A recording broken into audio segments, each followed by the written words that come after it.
What is up, YouTube? HPJ here, and I'm coming at you guys with the next iteration of the Spellcaster section of the Retro Deck Profile series. So, it is basically, it's, no surprise. We're going to be taking a look at one of my favorite archetypes in the Yu-Gi-Oh series, and that's my girls, the Fortune Ladies. So the Fortune Lady archetype, as we all know, big archetype, love them. I have very, very big memories of the Fortune Ladies. The crazy thing about it is, for those who probably don't know, the Fortune Lady archetype was actually the first deck that I did for my deck profiles. Isn't that crazy? And here we are years later, and I'm doing another deck profile based off of the shenanigans that I created with the Fortune Ladies. I love the Fortune Ladies. Most people who know me know that I have played Fortune Lady for like years.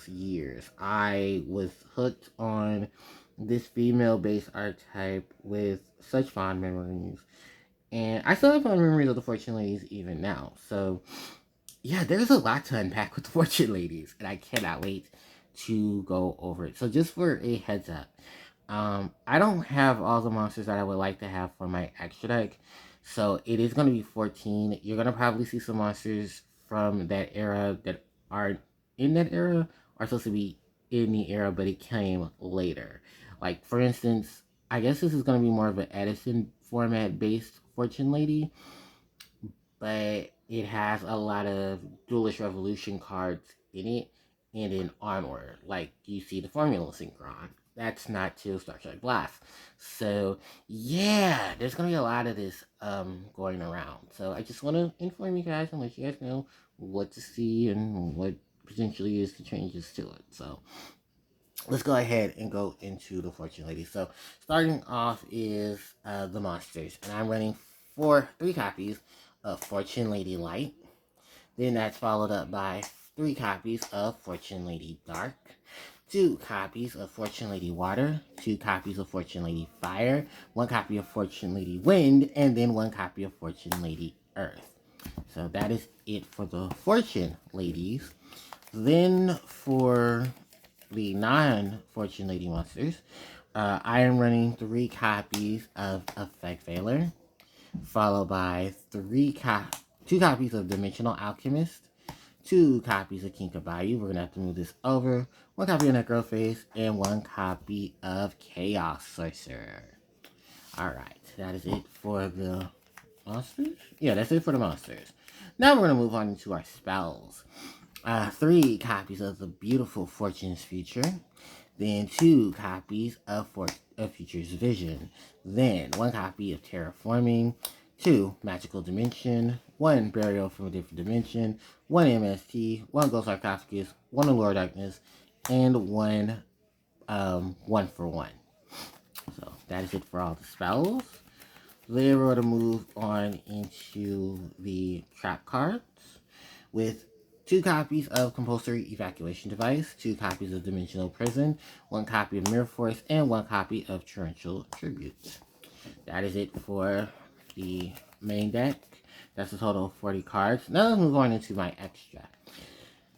So, for the extra deck and the pieces that do still need to be filled in, we have 1 copy of Formula Synchron, we have 1 copy of Ally of Justice Catastor, we have 1 copy of Gaia Knight, the Force of Earth, 1 copy of Arcanite Magician, 1 copy of Psychic Life Chancer, 1 copy of Black Rose Dragon, 1 copy of Stardust Dragon, 1 copy of Dark Lord Archfiend, 1 copy of Scrap Dragon, 1 copy of Colossal Fighter, 1 copy of Trishula Dragon of the Ice Barrier, 1 copy of Chimeritic Fortress Dragon, another copy of Chimeritic Fortress Dragon, and a copy of Cyber End Dragon. As you can tell, yeah, there are some slots that are missing.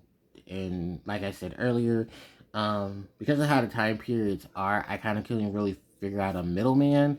So I kind of just tried to stick with Edison format, but I think also the end of Edison format once D-Rev came in. Cards that are probably missing for this are Tempest Magician, Magical Android, because she's definitely going to be one, Bryanak, Dragon of the Ice Barrier, And probably a couple of more of the synchro based era monsters. I do have them, but I didn't know how far in and out I could have easily put cards in, so I do apologize for that.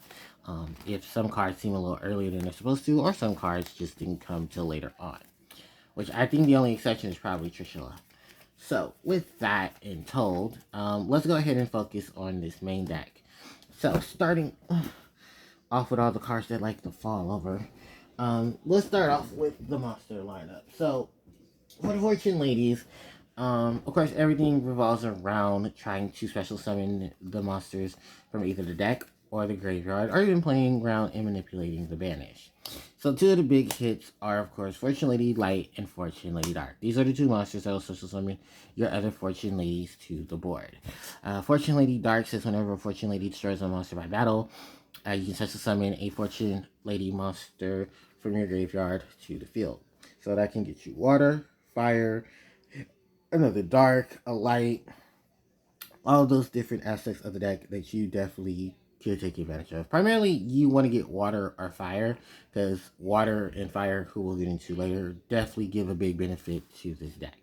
Next is Fortune Lady Light, and her ability is when she's removed from the field, you can special summon one Fortune Lady monster to the field.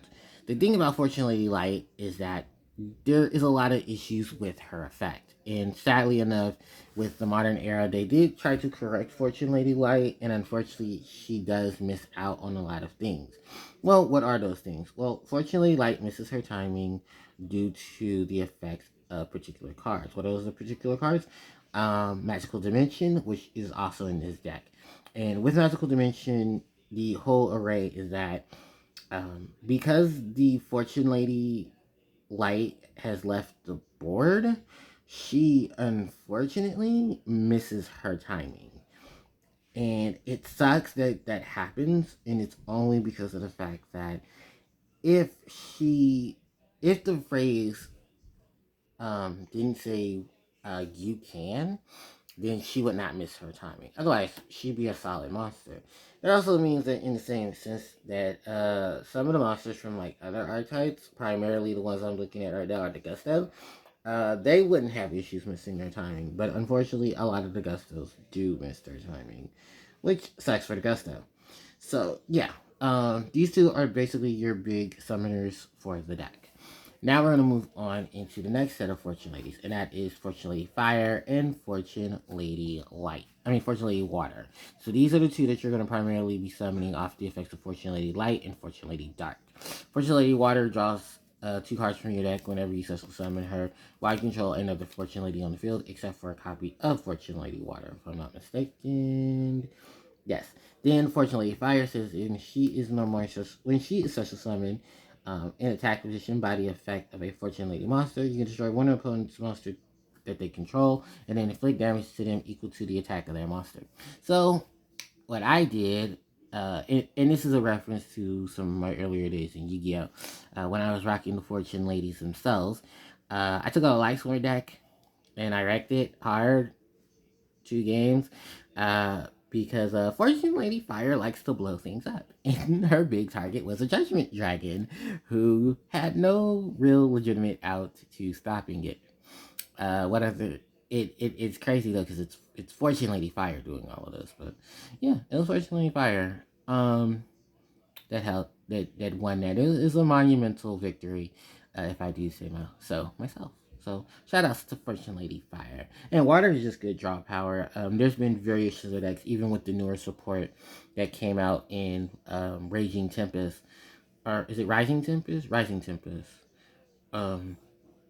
That helped support the Fortune Ladies. And especially with all the crazy shenanigans of draw power and special summoning that the Fortune Ladies got 10 years later after their initial release. Yeah, it was really, really good. So we're going to move on from these lovely ladies, and we're going to go into Fortune Lady Wind and Fortune Lady Earth. These are probably the two most lackluster of the Fortune Ladies. But we did run them only because, well, they're Fortune Ladies. Fortune Lady Wind's effect is that when she's normal summoned, based on the number of Fortune Ladies that are already on the field, you can destroy that many number of spells and traps your opponent controls. Then Fortune Lady Earth is She's the burner of the deck. Not similar to Fortune Lady Fire. No, it's fortunately Earth while she's on the field. During every time she increases her level, she inflicts 100 points of damage. So, because she's already level 6, the next standby phase when her level increases because of the archetypal effect, she's going to then gain a level and then inflict 400 points of damage. That then, in case, does 400 points of damage to your opponent. Fortunately, Earth kind of is one of those monsters that I will be very honest with you. Earth and Wind, I don't run because there's so many different things that do what Earth and Wind do already that I kind of really just at a point just ended up taking them out and then just focused on water, fire, light, and dark. Just for the simple reason that Wind doesn't get her summon unless her effect unless she's normal summoned, and Earth is just there to be an additional beat stick. When at that point, if I needed that much of a beat stick, I could just synchro for it. So, unfortunately, fortunately, Wind and Earth had to be used, but overall, you can do without them. There's just so many different things you can do outside of them. Then we're gonna move on. Next up is Effect Valor. We love and we stand Valor. Valor is a cool monster for the fact that Valor can just negate stuff. And the best proposition to it is she is a tuner. So you can easily synchro her for tons of synchro monsters. The other is that she's light. So when you start playing a lot of your Chaos Engine, that's where the fun really shines.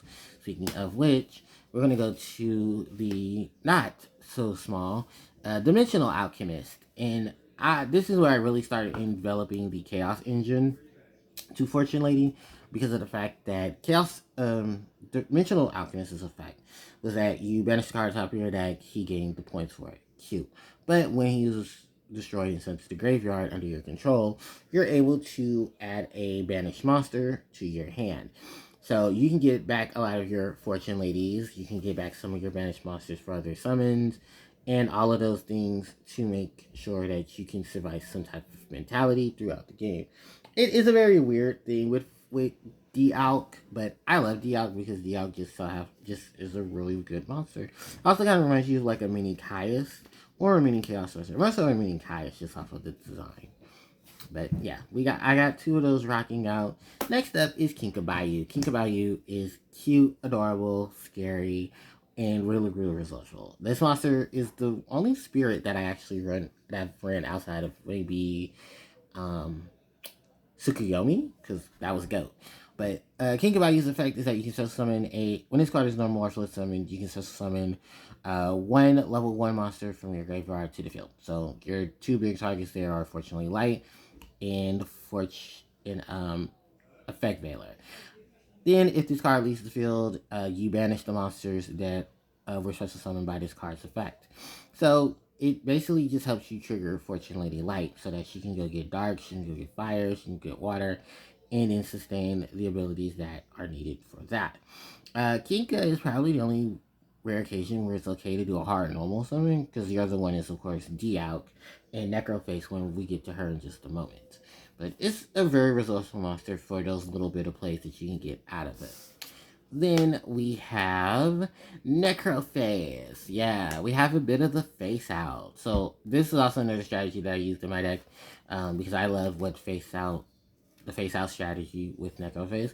For those who don't know, Necroface had to be limited because there were so many different dark abilities that banished dark monsters and then bring them back, that Necroface was basically used to create certain banished decks back in those days. While it was very short-termed, Necroface did do enough damage to where Necroface had to be limited for a good period of time. Necroface was eventually released off of the ban list, but off the forbidden in limited section, the limited sections of the list. But yeah, Necroface is still a rocking out monster, and I do love what Necroface can do.